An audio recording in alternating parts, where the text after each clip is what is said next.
Good Sunday evening, high school sports fans. Joe Gillaway with Lingelstown Gazette Sports live from the Orchard Street studio, and this is our High School Hoops weekly recap show. I'll be joined momentarily by our panel of experts along with our special opening guest as soon as we're done thanking those responsible for bringing you tonight's show. That's our Lingelstown Gazette's sports platinum sponsors, and they are Rickabaz Electric, Payer Apparel, American Legion Post 272, Sam Hartley Decking, Modern Imprint, Hoffman Ford, Ted's Bar and Grill, The Tire Mart, Freedom Financial Wealth Management, Capital Region Insurance Agency, Tonino's Pizza, Team PA, AAU Basketball, Underdog Sports Bar and Grill, and Crystal Bob at Howard Hanna Real Estate. Thank you to all these great local businesses for their continued support of Lingelstown Gazette Sports and our area's student athletes. Upcoming on Gazette Sports Chat, we have Bocce. It's Unified Bocce. We've been talking about it for a couple months now. We're finally going to do it this Tuesday at 3:30. We have an afternoon podcast for you. 3:30, we have student athletes and coaches from Cumberland Valley. My good friend Shane Griffiths, who's also my barber. He is a coach at Cumberland Valley. He's got some of his guys and gals coming on. And then Central Dauphin East as well. So that ought to be interesting. And then we have two more of these hoops recap shows, two more Sunday nights. And man, am I ever excited. I just spoke to Kenny Richter, Coach Ken Richter from 1992 Steel High State champion coach. He's coming on a week from tonight.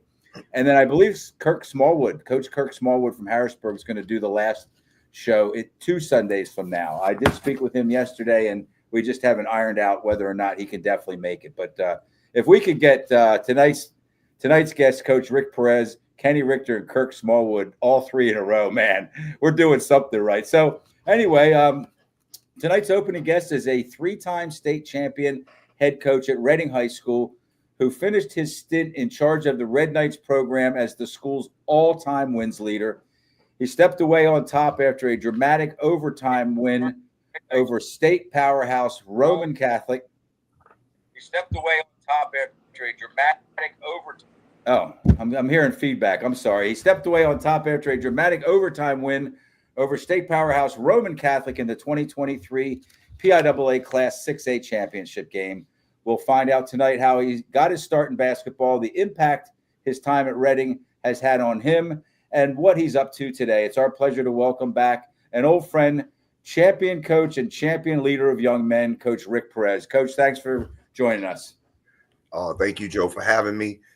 It's a pleasure being on this panel, so I'm looking forward to these next this time with you guys. This is your third time with us, and let me explain. If you don't remember, you came up to Ted's Bar and Grill. Remember? We sure did it. That was kind of seems like years ago now. And then we came down and visited you and had dinner right after your team won your last state championship. And so now tonight's number 3. And I wanted to, along those lines, right above my finger here is the basketball that I brought down. I have every member of every player on your team and every coach signed this basketball. So it's part of our most cherished memorabilia here. So anyway, we're in the thick of the PIAA state championship tournament, of course. This is what it's all about for the more elite and more frequently successful basketball programs and their head coaches. I have to ask you, do you miss it? I do. So I've been spending a lot of time. I'm broadcasting right now with Bruce Badgley. So I've been able to get, into some state basketball action through broadcasting and spend a couple of days at the Geiger watching the games. But there's nothing like being in that arena, the competition, just being in it with your guys in the front line. So, yes, I do. Yeah, this is about time. This is like Rick Perez and Reading basketball. Typically time, like right now. You know what I mean? You're kind of halfway through, or you still have halfway to go, and we're at the semifinals. So what was your inspiration for stepping away? I mean, you were still a young man, in my estimation, seemingly plenty of opportunities remaining for future success. I think you and I had this discussion, but for those at home, what was it that kind of drew you away from Reading at that time? Well, it was pretty simple. I think there was a fork in the road that we all, seen was coming, and it was my kids, are now getting into high school. So I have an 11th grader, Jaden, 9th grader, Caleb, and my daughter, who's in 8th grade. She doesn't play basketball, but my 2 boys do. And So 2 years ago, after the 2023 season, I sat down with my son Jaden, and it was a simple question, what do you want me to do? And he gave me a response. He said, Dad, I want you to do what makes you happy. I said, buddy, you sound like your mother. Okay, I want a real answer. So at that point, he got emotional, and he just said, Dad, I'm better when I'm with you, and I think we're better when we're all together. And at that point, it was that simple, Yeah. So no need to go any further than that, right? that was the end of it. So okay, good. Coach Ty Savercool. Yeah, I would just say talk about the culture building that you did as a head coach, because I think most, myself included, most head coaches, when we were looking from the outside in to Reading High, we were envious of the culture that you built there. What were some of the things that you thought were the most powerful builders of that program? Well, we were true to our values and loyalty, family, and commitment. And every single player that came through, that was right at the forefront of their minds and their hearts. And if your actions didn't display that, it was we held everyone accountable to that. But I want people to understand, I may have looked like the leader, from the sidelines and this and that, but I was right in it with the kids. I was sitting at the front of the classroom doing mindfulness. I was sitting at in the front of the classroom, taking their feedback, asking for feedback during film.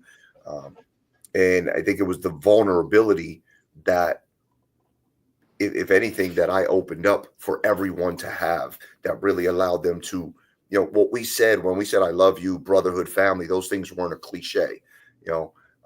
We truly meant it. And it's hard for a lot of people to achieve that now, because, a lot of places that I go and try to give feedback, just too many people are on the surface. And I understand, it's hard to be vulnerable when you're in that type of position. You have administration, there's politics that may get in the way of where you want to get. I didn't care. I was going to put the kids first and do what was best for them and the program. And I was lucky that I was supported by the administration. I think that's why it was able to, be displayed like that.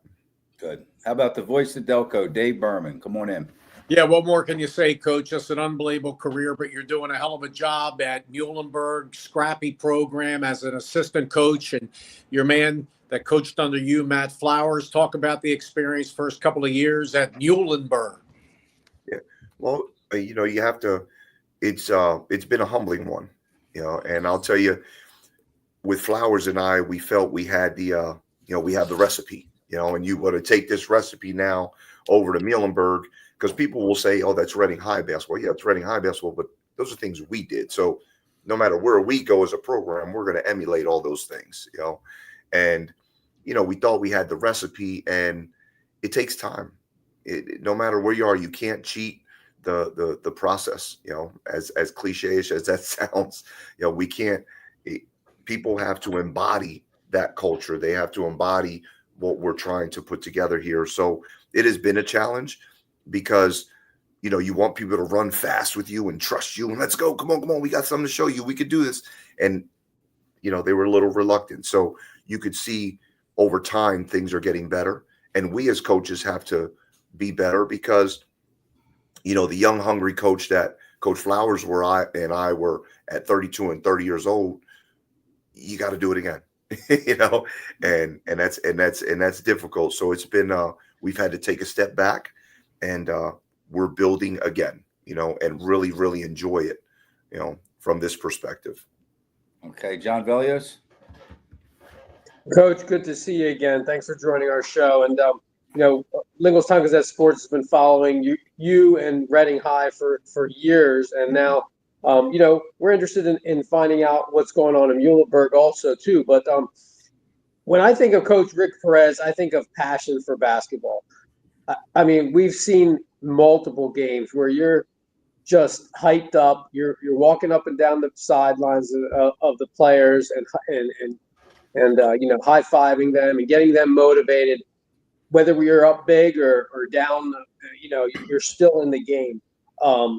My question for you is, that passion, is it more driven by the competition for the game, or is it for the love of the kids and the kids in the program and basketball? I mean, what keeps you so passionate and driven like that is my question, basically. I've said to many people before, most people are playing basketball. We're playing life, and the game of basketball, all of us can tell a story or some sort of, event or something in our life that really changed our lives. And that was basketball for me, not just basketball itself. It was Reading High basketball. So I was indebted to it. And I will, Miles Gray, who's now at Westchester University, he's a 2-time state champ, point guard. He was like, Coach, we had a cult, the way that we were, just embedded in the mission. And I just owed it to the game. I owed it to the game of basketball. I owed it to the community of Reading High School. I owed it to Reading. I owed it to the, our kids. And I was so passionate about bringing Reading High back because, Reading's on the monopoly board, and one of the few things that, really brings hope to people, that really brings everybody together, is the game of basketball. And, when you get phone calls, literally when we won in 2017, I can tell you 5 or 6 phone calls of people telling me they're okay to pass away now. That's how much basketball means to them. And they did shortly thereafter, and so you talk about what you were fighting for. We're not playing basketball. We're fighting to give people hope. There's people who are coming in who are going through emotional issues. They're going through marital issues, financial issues, and they come to the game, for you to instill hope in them. And that's what we were. That's what we're thriving to do. Yeah, that guys that for years, the guys from Mid Atlantic Sports News, the twins, Terry and Terry Shank, one of those, Coach Perez, you got a ring for him, state championship 2017. He followed Reading basketball forever, and he passed away a short time after that. You remember Terry still hanging in there, living in a retirement village in Lancaster County. So I know you those guys, Mid Atlantic Sports News, man, they were all over you, and Reading covering you guys for years. It just you have to embody it. That process really breaks you down. You have to. There was a coach by the name of Ezekiel Golden, and when I first started coaching there, he said to me one day that you're going to be the future coach of Reading High School, and I had no idea. Coach, I'll be quiet. Because I wasn't here to, move up the ladder. I was simply here to serve, but he said, when you do, many people have sat on their throne and have not come down amongst their people. So when you do, I need you to take your crown off and make sure you stay amongst your people. And I hope that that's what I was able to accomplish in my time there. The many hugs we spent many a times, with people see the time we spent with our fans on the court. Off the court, we were constantly in their homes, dinner, doing different things with them. We really took the community along with us. I'm going to tell you a funny story. We got to states at Governor Mifflin, and Pat Tolley, who's a former Reading High basketball coach. He's a Reading High alum. Great man. I love him. Coach Tolley has done a lot for me and Reading High School. And so he was the athletic director at Governor Mifflin. So there was an issue with ticket sales. So, a lot of our faithfuls weren't unable to get tickets. So I said, it's fine. Meet me in the front. So, and some of those they included my family also. So we had about 40 people, who were standing in the front of Governor Mifflin. And I said to Coach Tolley, we're not coming in if they can't come with us. And that was, it was, we're not going anywhere without our community. We're not leaving those people behind. I can't leave Miss Joyce back there. She's not watching the game she's coming to the game. She deserves to be there. And, and I say that with all due respect because I love Coach Tolley and he understands, which is the only reason he made that accommodation for us. But, this just wasn't about me and just those kids on the floor. We took an entire community with us, and we wanted everybody to experience what we were experiencing.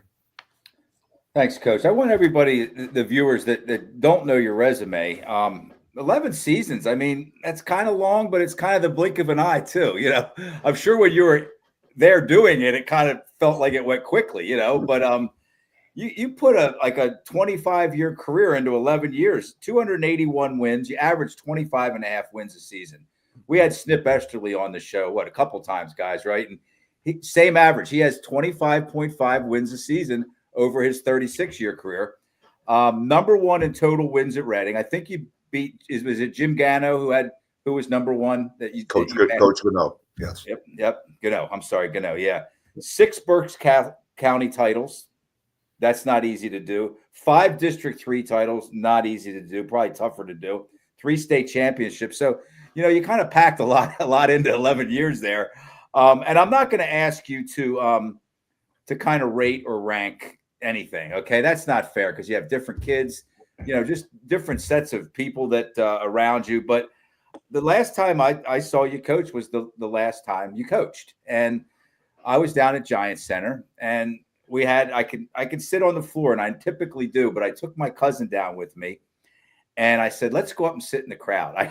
I found a big patch of Reading fans. I could just tell what they were wearing, and they just looked like Reading fans. I said, we're going up there, We went you go there at your own risk. Oh man, it was the best. It was better than I anticipated. It was 2/3 of the way up the bleachers. It wasn't even close to the middle of the court. I said, we're going up there, man. We're going to hang with those people. But I mean, you're half of the court when you're warming up. There's like 25 to 30 people there. If you had 14 players, you got a handful of coaches, you got your managers. You let the family down on the floor with you. It's kind of, I don't want to call it a party because it's not a party, but it's kind of a festive, let's get this going attitude. Talk about that and why you allowed so many of the Reading, the people closest to you on and around the team out there during pregame warmups. Well, a couple things. After in year 2, I went 15-15. And I'll tell you, it was one of my most enjoyable seasons. So it was a tough one, 15-15 at Reading. I've survived 3 things: 15-15, losing to Wilson 5 times in a row, twice. Okay, so wow. I endured a lot, and that's one of the rules. First of all, Reading don't lose to Wilson. I did a lot. Yeah. So, but outside of that, we kicked their butts. I love Coach. Yeah, you did. But after that season, I remember sitting in the Geigel, and I would often sit in the Geigel by myself, turn the lights off, and just listen to it. It would tell you a story. And I said, Rick, you're just too tight. You have to be you. And I said, I want this thing to feel like Sunday dinner every time we play. Wow. So in fact, it was a party, and that's what I wanted it to be. And kind of what it looked like. I didn't want to go there, but since you said it, that's kind of what it looked like. The party before the business. Yep. Yep. And this is a game. We play a game. Right. And that's what it needed to feel like. I go to so many high school games, and you can tell that it's just about the basketball team. We have this platform where we can really elevate so many other people. You should have other kids from the school, not just your cheerleaders, your dance team. You can have your different clubs. You want people involved. And I always said to our players, if the only people coming to your games are your mom, your grandmother, your family, your girlfriend, then you're not doing the right things. I said, because you should be engaging all of your student body, stop walking in the hallways this way and not see. I want you to look down and see everyone and bring those people to the game with you, and we just wanted to really give them their space. And every one of those people, because you're right, we were a party of 30 everywhere we went. That's what it looked like, 25 to 30. Yeah.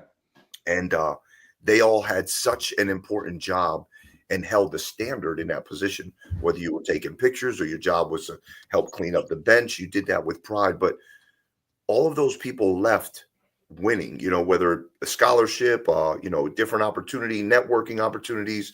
And that's what it was all about. We wanted to elevate everybody, and Lonnie's dad said it to me. And it was just, there were always discussions about Lonnie, transferring. And his dad told me he's not going anywhere. He said he wants his son to be able to walk these streets and kids to be able to see him so that they can then say, you know what, I can do it too, and we just wanted to give people that experience. We were an open book, but I told you, when you walked in, you signed a waiver. I was going to say some things during practice, Right. but it was we just wanted to use our platform to elevate as many people as we can.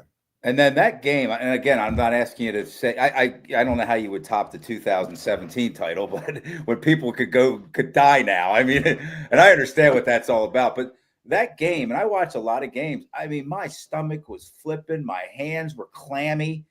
I was kind of hyperventilating. Who am I? I'm just some guy, sitting in the stand. That's how that game made me feel. And then I said to my cousin, before we leave, I have to go down there and hug Coach Perez. And I didn't want to bother you because, I mean, there was a lot going on for you. I jumped over the wall. The security officer was like, hey. and I kind of jogged out on the floor, and I just gave you a big hug. And I said, congratulations from me and from our whole area, because we root for you up here. Yeah, I know you do. Yeah, I mean, the greater Harrisburg area, we love Reading basketball and Coach Rick Perez. So, Coach Sabercool, you got another one for us? Yeah, I mean, I would talk about life after Rick Perez for Reading High. I know, I mean, as a coach, it's really hard to be the guy that follows the guy, and you were the guy that had a lot of success there. So, Coach Camara, great guy, coached with you. He's putting his own stamp on the program while I'm sure, trying to uphold the values that you instilled. You mentioned going 15-15 and Reading High, the community, they have high expectations in that community every year. So this year, not making districts, I'm sure the community was upset because they have a high standard, for their program to achieve. So talk about that life after, Rick Perez for Reading High right now. Yeah, well, there's Reading fans and Eagles fans. Depending on what time May, they can. They're very similar in nature, and it's their love for the game, and it's their love for the game. And I think for Francis, who I love, respect, he's going to be outstanding. When I tell you, what he did at the end of that season, he willed them, and that's what his special skill is. And unfortunately, you have to go through this process. It's humbling. There were times, man, I'd come home and I remember playing Wilson, and I'm still in my coaching clothing, in bed, shoes on, and waking up yelling, "We won," and we didn't, and that's, because at Reading, you age in dog years. So that 25 years, I probably did do 25. And in 11, right? Yeah, one of two coaches to coach over 10 years there. I do that. Yeah. So, with Francis, this is for him. It just really needs to take him back to, and knock him down a few pegs so that he is free of anything, and he could just he has to go through this process, and he has to round up the troops, while doing it. And I know that he will. Reading High has been here many a times. And, next year they're lined up to be outstanding. They should be the number one team in the district. And he has the will to be able to propel them. But I think if you come into Reading High and experience too much success early on, it's not going to be as authentic as it needs to be, because there's only one way Reading High is going to win. You can't play Philadelphia basketball and try to outskill them. You can't. It's never going to happen. You have to be able to will yourself to these wins, and this is what the program needed. And I think they showed in that last 6 weeks who and what they are and what they're going to be moving forward. So I'm happy for them. They have an outstanding administration. There's a lot of things happening in Reading right now. And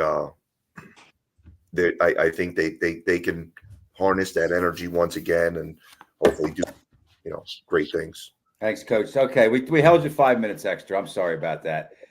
All good. Are we okay? You got time to finish up your night here? Yeah, I'm good. I'm just gonna be doing some studying, man. So yeah, well, thank you so much, Coach Rick Perez. Thank you for what you've done for your community. the joy that it brought the rest of us just to watch those 11 years. And, you're just we're just happy to always have guys like you on Lingelstown Gazette Sports broadcast. So you want to shout anybody out, anybody that might be watching? Listen, the Harrisburg community has been outstanding. The voice of Delco, he's the guy. I love Delaware County. I spent 2 years there working. Billy Cassidy, all those guys. He just had a baby this week. He just had a baby, so shout out to them. His wife, I should say. Sorry. Yeah, he was along for the ride. Yeah, quick story about Billy Cassidy, because I think Billy Cassidy is going to be one of the best coaches in the state as time goes on here. But he made a comment on Bob Long's show the other day. Okay, they got a big win. He said the best players, or if you want to be a hooper, you come from the PCL. So I called him that night when I seen the clip at about 11:30. I said, Billy, you're lucky. You're lucky I'm not coaching anymore, buddy, because I was right now. Right. But I'll let you have your moment. But it was cool, man. A lot of great things. Just there's not enough time to shout enough people out, but so many amazing people that you meet through the game. And I'm just thankful to engage in fellowship with you guys. Joe, this is the first time we're getting together without food, so I think we owe each other food. We'll do it again. We'll do food again soon. How about that? Yeah. All right. Coach Rick Perez, thank you so much. Yeah, it's been fun. We'll talk to you soon. Thanks, Coach. Take care. I'll see you. Thank you. All right. Muhlenberg assistant coach Rick Perez is how we have to refer to him now, and it seems like he's happy to be that. I like everything that we talked about there, but the story about why he chose to move on and how he involved his family and his son and all that. So that was great, and so let's just, we're getting there. We're halfway through, I guess now, right, guys? We 2 games in and 3 games in and two left for whoever ends up getting to the championship game. And let's do what we call housekeeping here. And then there were 24 total teams left. By district, District 7 has 8. We're talking about 6A down to 1A or 1A up to 6A. 8 District 7. District 12 has 7 teams remaining. So 15 of 24 from those 2 districts. District 3 has 4. District 2 has 2. District 1, District 4, and District 9 each have 1. So that's not surprising. I mean, District 7 is a large district. And District 12 is just a talented district. I mean, what are you going to say about that? Remaining in District 3 are Hershey in 5A, Berks Catholic in 4A, Linville Hill in 2A, Lancaster Country Day in 1A. Remaining in Mid-Penn or from the Mid-Penn, Hershey only, from Coach Paul Blackburn and his guys from the Keystone Division. And here's something interesting I kind of dug up. One more win to return to Hershey. Here are the teams that were there last year and that have a chance to go back. Imhotep, still around. They won 5A last year. They're 6A now. Devon Prep, still around. They won 3A last year. They're 4A this year. Aliquippa won 2A last year. They looked very, very good. Was it yesterday or the day before? I think 2 days ago. But they won 2A last year. They're 3A this year. And then Holy Cross is still around. They lost the 2A championship to Aliquippa last year. So five of the 12 teams that are still remaining are returning from the state semifinals last year. How about boys and girls? Schools with both the boys and girls teams, both still alive. And I like looking at this because that it's more than just one sport or more than just the boys. Upper St. Clair, 6A, boys and girls still alive. Newman Goretti has the 5A boys and the 4A girls. North Catholic, 4A for both. Imhotep, boys 6A, girls 3A. Linville Hill, boys 2A and girls 1A. Okay, quick trivia. Dave, you're good at this stuff, but Ty, you're good at this. John, I don't anticipate you getting this one. I don't know why. This one's kind of tough. What was the last school to win both the boys and girls titles in the same season? PIAA state championships. Anybody know? That in my archives. You're Catholic? No, sir. John, I don't know. Maybe you would know. What year? Oh man, okay, 2018, boys and girls, and these schools. Are any of them still alive this year? I believe. Let's see here. Yes. Upper St. Clair. No. Bishop Guilfoyle. No. Devin Pratt. No, just the No, they boys don't are have still girls. alive. They don't have girls. Newman Goretti. Yeah. Okay. And there was a run there for about 3 or 4 years. Well, Newman Goretti was just incredible girls, but Yeah. there was a run there that the girls and the boys for Newman Goretti both were really good. Closest, Yeah, well, Andrea's got the Newman Goretti girls going. I mean, they could not get by Wyomissing. They had trouble. They had great guards, not a lot of size the last couple of years. And Wyomissing has Amaya Stewart. Am I correct? Amaya Stewart, yeah. Okay, so they could, and they finally got by. So in the Andrea we got her in our Delco Hall of Fame last. She's a Delco girl, so she was inducted into our Delaware County Hall of Fame. I saw her that night, and I said, can you get some size? We have a couple kids we're bringing in, so they got them, and now they're going to probably breeze to the state title. The closest games, Upper Moreland beat Bonner Prendergast by 1, along with Newman Goretti beating Pencrest in overtime. Biggest blowouts, Aliquippa 73, Forest Hills 34. That's going to be a good game, that South Allegheny Aliquippa game. And then Father Judge beat Hazleton by 30. They were hanging in there, though. A lot of these Coatesville was – okay, keep going. And then the last one, boundary schools versus non-boundary. There are 9 boys boundary schools left, non-boundary 15. On the girls' side, 8 and 16. So the private schools or the private / charters are just kind of eating the public schools, the schools with boundaries alive this year. They're letting them have it. Except for Wyomissing, what a huge win over Bonner. All but Bonner without 2 starters due to the transfer rule. But Bonner beat a 28-1 Upper Dublin team the other night, and that was unbelievable by 22 points. And then that was a trap game for Upper Dublin, and then Bonner had a trap game against Upper Moreland, and Upper Moreland had trouble with your York Suburban team. It was a great game in overtime. You can't get trapped. It's a bad time. It's a bad time of the year to get trapped, right, Coach Sabercool? But which is part of the whole deal. Absolutely, Dave. I'm not disagreeing or arguing with you. You got to keep your guys up, your gals, whatever it is, up and up and up, and not too tense, but not too relaxed. And Ty, you've been around.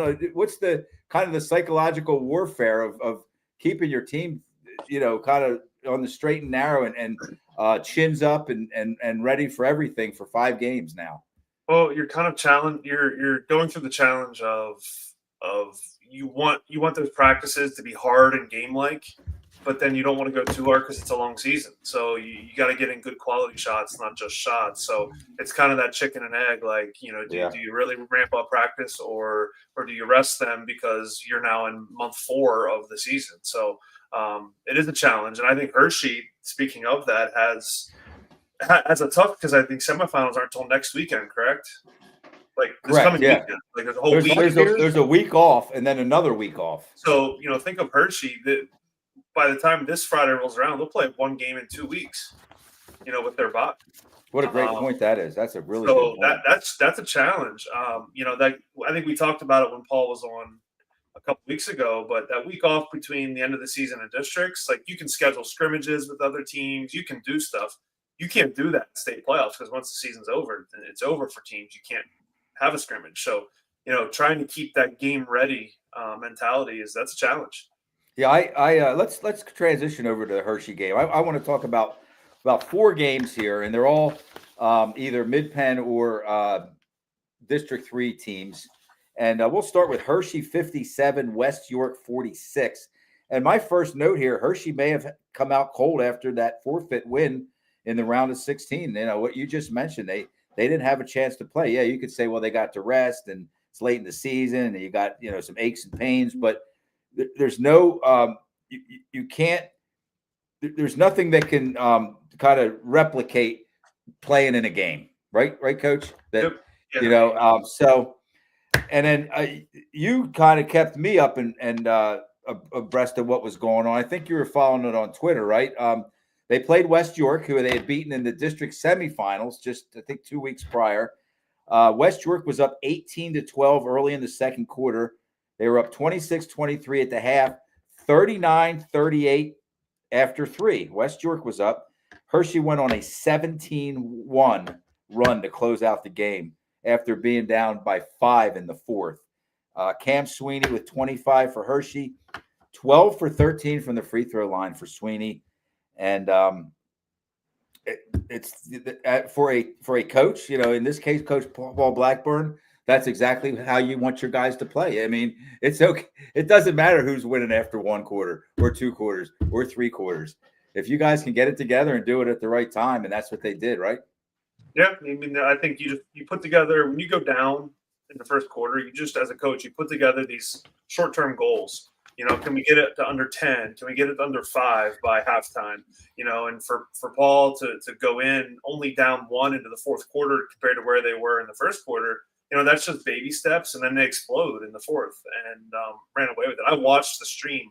Northern York actually had the stream up, so I was able to watch. Oh, you said, all right. And they, Hershey went raging, and West York had a bunch of foul trouble, and it was just a perfect storm for Hershey that worked in their favor. You guys, you and Dave both had. You guys both, Dave. Then I'll let you go. You guys both had a different variation of the same opinion, where it's not always easy to play from ahead.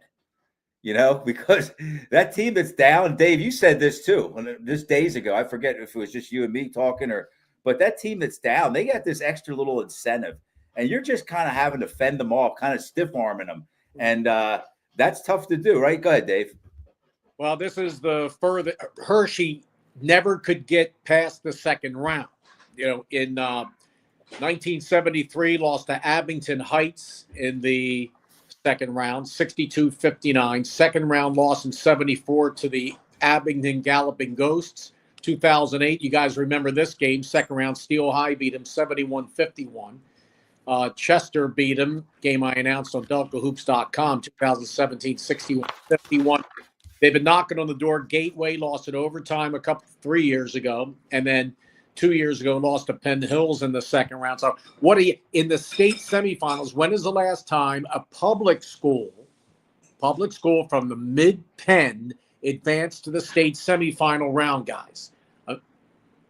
Do you know? Is this a trivia question? Don't know. I've been thinking. John?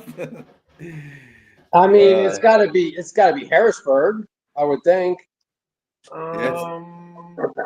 Or Steel High. Susquehanna. Yeah. Susquehanna was in a championship. In 2000. Boys. I'm looking. Yeah.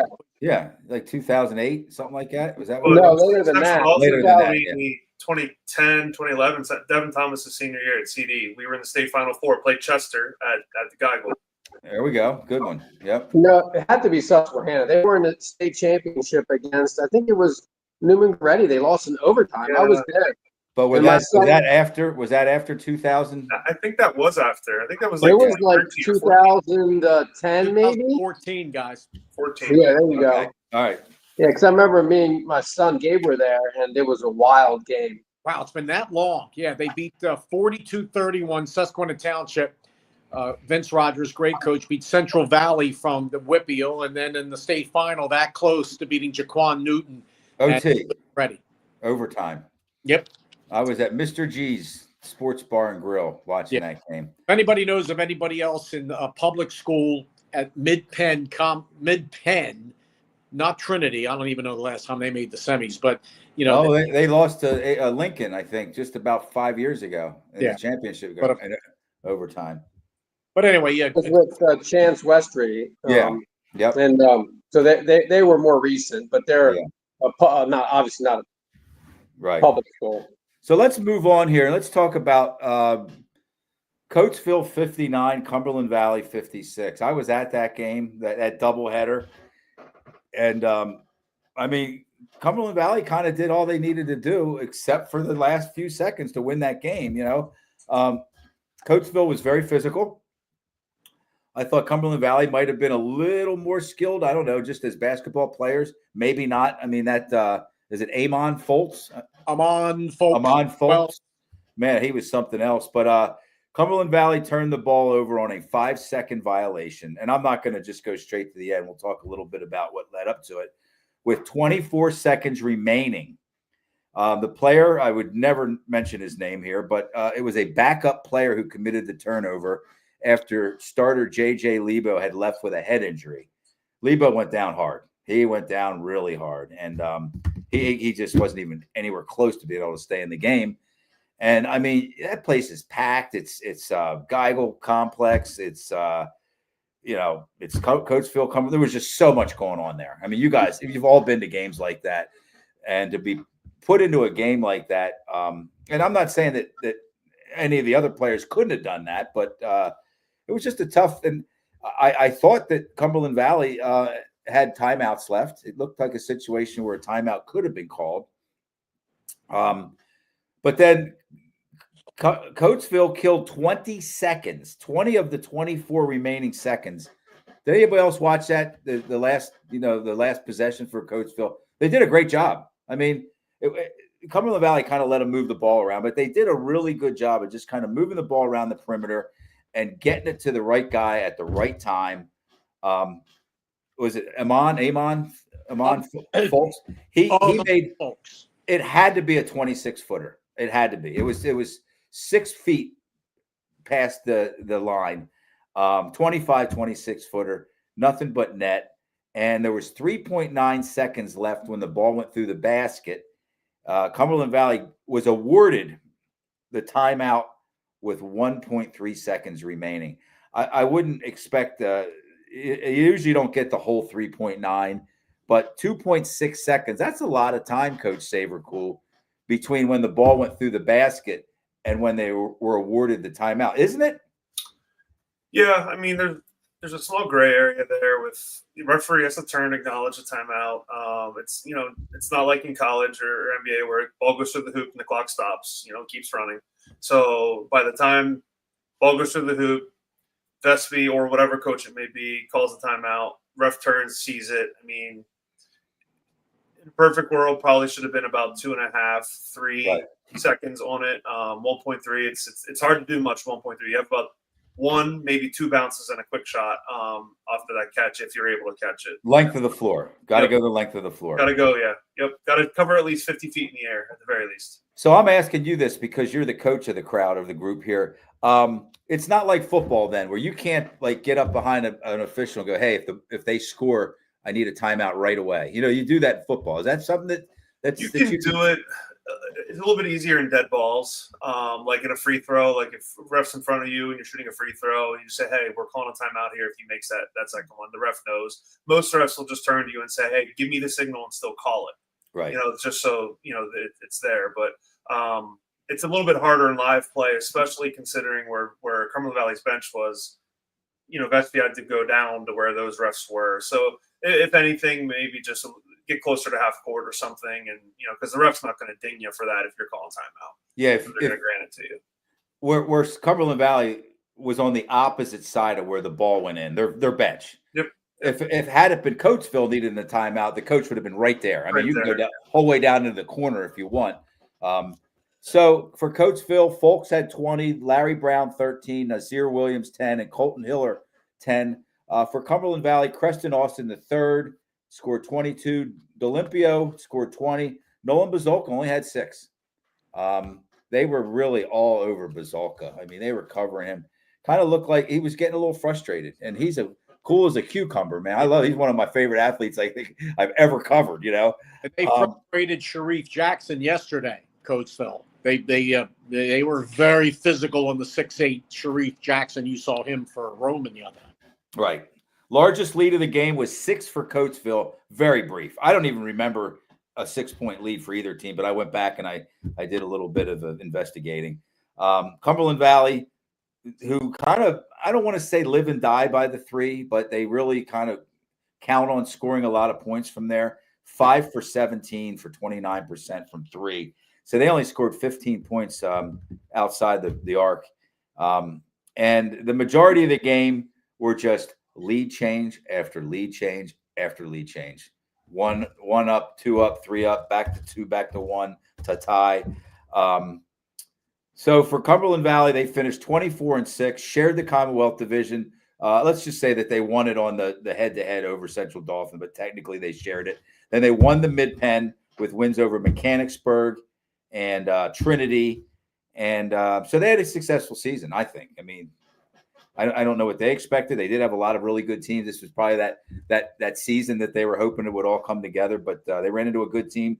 And they will lose Nolan Bazolka, Crespin Austin III, and JJ Lebo to graduation. So they got some players left, though, don't they, Coach Savercool? Yeah, I mean, school that size. I mean, they just reload the next year. Yeah, right. Respi's a program builder, so they'll be ready to go next year. Delimpio's good. I think Delimpio's really good. So anyway, let's go to Roman Catholic 96, Central York 46, and I think I got into a couple kind of tussles on Facebook over this. I said that Roman Catholic, that 50-point win over the state defending state champion Central York, may have been the cleanest, most dominant 32 minutes of boys basketball I've seen, especially against a team as good as Central York. And the Mid-Penn guys, the Harrisburg and the Steel High guys, and maybe some other guys, they didn't want to hear it. They just didn't want to hear it. It was incredible. Did anybody else have a chance to watch that? You watched it, Dave? Yeah, What did you think of Roman Catholic? they just played a tremendous game, and Everything. York needed to, for some reason, they didn't want to thug it up, muck it up a little bit. Muck it up. Okay, I like that better.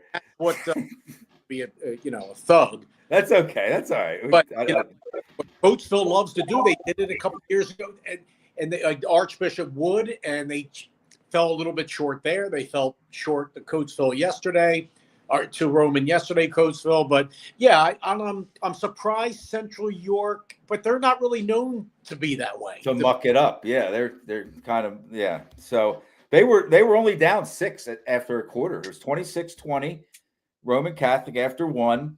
And then Roman Catholic finished the game out 70-26. I mean, they scored 20-plus points in each quarter. This game, guys, went into running clock, okay, around midway through the third quarter, okay? And they still scored 96. And when they brought, John's shaking his head. And when both teams emptied their benches, you let the guys play. There was like 3 minutes left or whatever. They each had and the backups were just making shots and yeah. Go ahead, John. Just from what everybody has been saying, it's Roman played the perfect game, and they did. They Central really did. York, didn't. I mean, they were flat. They weren't physical like I'm sure like Coatesville played Roman Catholic then. So just to be clear, also Joe too, we're talking about 2 rounds of state playoffs here in this session. This is the first round. This is the second round where Roman beats. Thank you. York. Yeah. And then Roman played another game this week that we're talking about against Coatesville, who Coatesville beat Cumberland Valley to get to that point. Right. I just like to, it was important that you cleared that up. This was the round before. Yeah. Right. So, but anyway, here's part of called it like a really tighty game. Roman was 10 for 18 from 3, 6 for 7 from the free throw line. Sammy Jackson with 30, Sebastian Edwards with 24, Tyler Sutton with 22, and Sharif Jackson with 12. For Central York, Ben Rill and Ben Natal both with 14 for Rill, 11 for Natal. So that was really something else. I don't even know what else to say about it. Jackson had 3 yesterday. 3 points. Isn't that something how that happens? Well, the rest called it. They called the fouls, and Roman again. They don't. Catholic League team, for the most part, they don't like it. Ty, tell us why. Why Catholic League basketball? It's just more of like an AAU fundamentally style. You've seen it before. Well, AAU is not fundamentally style, though. Go ahead, Ty. Is there a difference? Okay, Ty, tell us. He's talking. I think Dave Berman's talking more just like street ball and AAU. Get yours ball. That's what. And I'm talking about fundamentally sound. Oh, well, Todd, that's not AAU. Yeah. whatever. Just okay, Ty, tell us about why the Catholic League is they play that style. Well, I mean, they're skilled. They get to the rim. They can break you down one-on-one as well. And the refs, I think, in that neck of the woods, they allow contact because players are good enough to play through that contact. And that's just the world of state playoffs. You get refs from different parts of the state, and at the end of the day, it's your responsibility to adjust to those refs. And if they had a trio of refs that called the hand checks and called everything really tight, that changes the flow of a game than what a Catholic League school is probably typically used to playing, which is playing through contact and being physical in the defensive end and all of that. So it does change the style of game a bit. Great job sizing that up. It's hard for me to explain, but it just No, we some stuff takes for the coach to explain it, Dave. That's for sure. Right. South Allegheny. This was this most recent round. Now we're back to this was yesterday. South Allegheny, who we knew going in was going to be a really good team. 76, Trinity 62. Trinity out. Their girls lost also, I think, to Shady Side Academy. So I kind of felt like the Trinity boys and girls too, for what it's worth, had the best chance of any of the teams in our area to kind of move a little further but again, South Allegheny, really good team. South Allegheny went on a 24-2 run in the first quarter.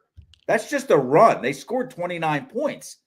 South Allegheny had 7 threes in the first quarter and were 11 for 17 overall from the field, all in the first quarter. So now, for what it's worth, Trinity also scored 14, right? You guys know that. It was 29-14 after one. yeah. But then we were kind of texting back and forth with each other while this was going on. Trinity got to within 36-31 in the second quarter, but a strong close by South Allegheny made it 41-33 at halftime. From the field, for overall on the game, South Allegheny 46%, Trinity 33%. You made an interesting comment, Coach Savercool. After 3, I believe it was was it? No, it was when it was 36-31. I believe you said that what South Allegheny had to do and what Trinity had to do were obviously altogether different. When you're down and kind of trying to make a push and get back into a game like that, what are you trying to do if you're South Allegheny to hold on when Trinity's kind of pushing? Yeah, I mean, two-minute increments at a time. I mean, if you're down 10 and it's the third quarter, you take the next 2-3 minutes and you say, let's try and make it a 5-point game going into the fourth, and just get it to within reach, make it manageable. If you're on the winning side of it and you're up 6 or 7 at halftime, you're in there at halftime just trying to get your kids to win the third quarter. Right. And if you can win that third, even if it's just by 1, it's something where you can say in between quarters, we accomplished our goal. And even though I believe for the Trinity game, that third quarter finished with Trinity on a 6-2 run, even though South Allegheny was still up 9. So they technically won that quarter. So for that coach, he can sit with his guys and say, 6-2 run doesn't matter. We won that quarter.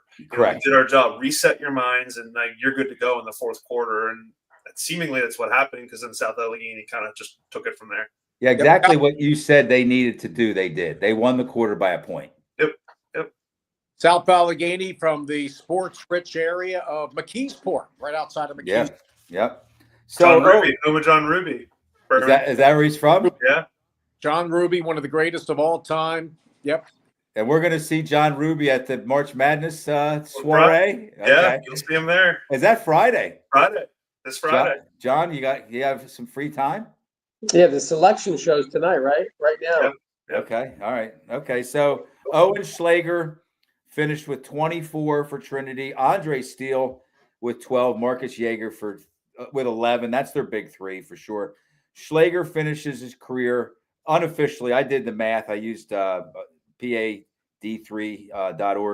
2,118 total points for Schlager. So let's just kind of breeze through. 3 of the 4 remaining 6A schools are from District 12. They had 3 entries, and all 3 of them are still alive. Father Judge plays Imhotep. Roman Catholic plays Upper St. Clair. And then we move to 5A. Upper Moreland plays Newman Goretti. Hershey against Chartiers Valley. 4A, Devon Prep. That's a lock, Dave. Dave, you and I talked about this like months ago. If there was a lock in boys basketball, it was Devon Prep. They beat Bishop Shanahan by 24. They play Valley View out of District 2. Good team, Valley View, but I was PA guy, as you guys very well know. I know you follow me all the. I see I'm doing the games. I see Dave, your we couldn't possibly follow you more. threads back and forth. I see your threads back and forth. I try to keep up with it, but it's tough when you're public addressing it. I try to tell Ty, you got to follow Dave more. It was impressive to see them up close and in person. Devon Prep and Coach Fisher. God, they just play basketball the way it's supposed to be played, He's don't they? taskmaster, and they got some big mofos. Oh, man. Okay. And then Berks Catholic against North Catholic on the other side. Boy, I'd love to see a Berks versus Devon Prep final in 4A. That would be something else. Tomlin against his old buddies. Move on to 3A, West Catholic versus Holy Cross on one side, then South Allegheny and Aliquippa. Wow, there's another semifinal game for your rear end there. I'll tell you. And our friend Eric Thomas might be doing that game. Boy, that would be a service to that game to have Eric Thomas on the call. 2A, Linville Hill against Northwest. Northwest is out of District 4. Yeah, they're up there. Dick Shinny. Yes. And they've had an unbelievable history. Eddie Gajewski and Coach Ty. You remember him from back in the 70s, 60s, 70s, and 80s? I was born in '86. Okay, Northwest High School. So no is the answer to that. That's an unbelievable. I remember in my WS days, they played some teams from District 3, and they would just have it seemed like 1 million people at the games from that small town. So that should be good. Good. That's good for them. I'm happy to see that. And then Greensburg Central Catholic versus Sewickley Academy in the other side. That's District 7 versus District 7. And then in 1A, we don't talk about 1A too much, but we have one remaining District 3 team, Lancaster Country Day, playing Sankofa. Not Chester Charter team. Yes, they did. Yeah, was really, really good. I love Lancaster Country Day and Coach Schultz, but that's going to be a tough out for them. They are beastly for a single A school, Sankofa Academy from North Philly.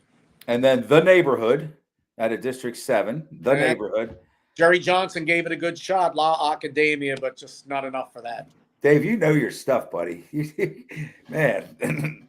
Well, you ought to show the articles I post on the high school. I see them.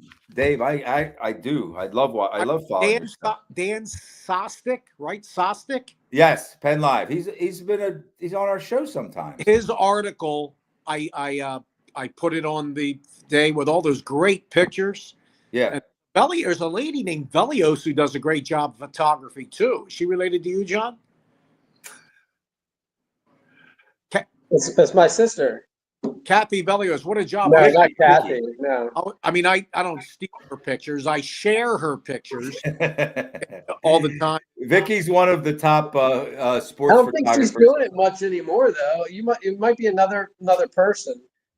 It might be a file footage or file shot. Oh, okay. And then okay, anyway. The neighborhood is playing Otto Elred out of District 9. Nice small school up in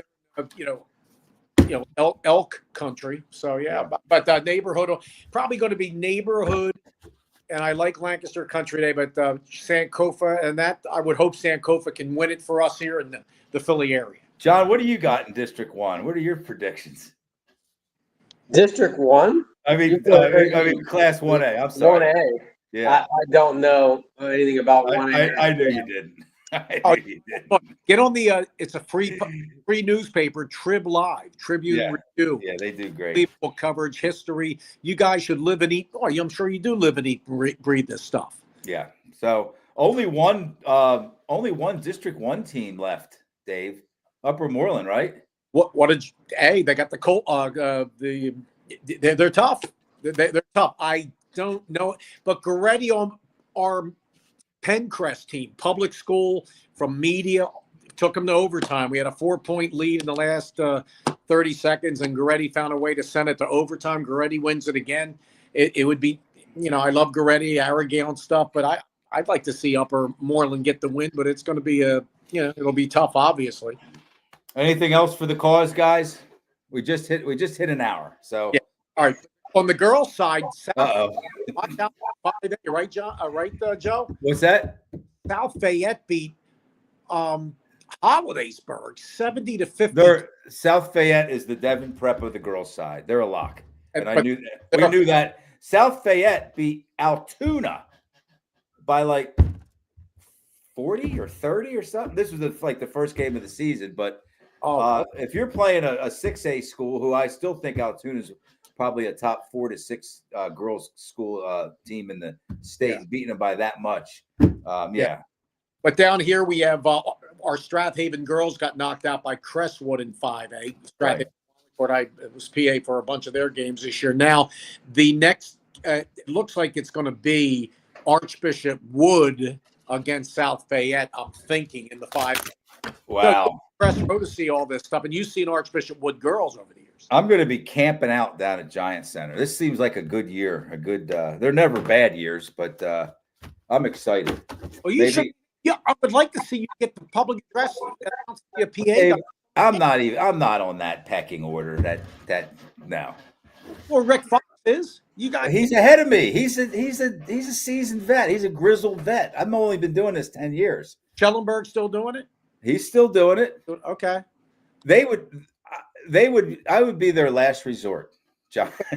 Well, it's good PIAA. At least I'm something. I'm not sure they have your phone number, Joe. No, they don't even know. They don't know. They don't know anything about me. But anyway. Hey, look, I just want to shout out to Coach Blackburn and wish him good luck, man. He's got a legit shot to get to the championship here. Yeah, absolutely. Which is, ironically, you guys remember 1985. He was on that first ever Carlisle team. He was a junior that won the state championship. I remember. You're old enough. I do remember. Yeah, I do remember. So, all right. Well, let's get ready. We got a week until we reconvene, and lots of good games to see, lots of good games to talk about, and let's get ready for Coach Kenny Richter next week. Steel High, legendary Coach Kenny Richter. The last thing I'll say is when Coach Rick Perez said that he had people calling him up and saying, "I can die now." That's how the Steel High fans were waiting for that championship. Like the Chicago Cubs or the Boston Red Sox. There's not many in all of sports at any level. There's not many like programs like that have so much success for so many years, but just can't win the last game of the season. And Kenny Richter in 1992 was able to do that for Steel High.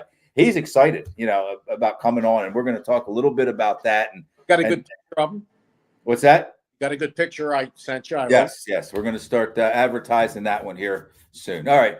For Coach Ty Sabercool, the voice of Delco, Dave Berman, John Velios, I'm Joe Gillaway. Thanks for tuning in. Thanks to Coach Rick Perez as well. We'll talk to you soon.